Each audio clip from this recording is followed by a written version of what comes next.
Entire heavily populated neighbourhoods in Syria are being reduced to rubble by aerial bombing. Goodness knows how many people died here, or how many bodies are still buried underneath these piles of bricks and mortar.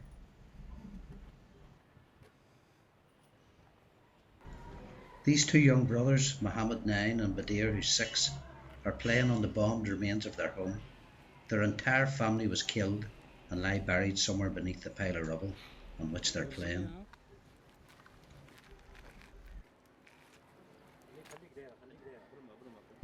The boys, who now live with an uncle and his family, only survived because they weren't at home when the bomber planes came.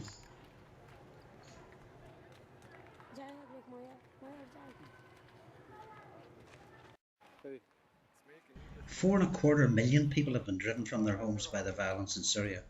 More than half of them are children. They take shelter where they can find it, in schools, mosques and deserted buildings. The people flee with only what they can carry. They've no money or food, and the water and electricity supplies to the buildings they move into have been turned off by the government.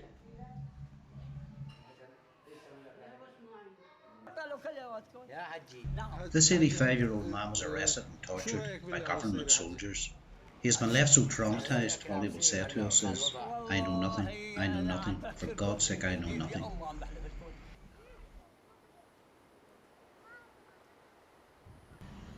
Some of the displaced people can't find shelter and are forced to live outside in daily temperatures of 40 degrees. The only shelter these families could find was under this grove of trees.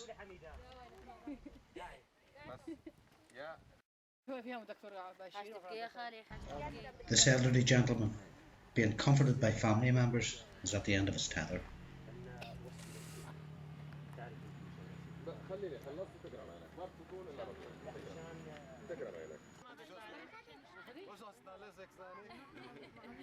Gold delivers blankets to the families and distributes vouchers that can be redeemed at certain local shops for whatever essential items the families feel they need.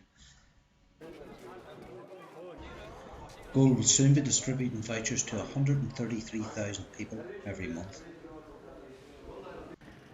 There's no doubt Gold's making a real difference in the areas where we work in Syria, but relative to the humanitarian catastrophe here, it's but a drop in the ocean.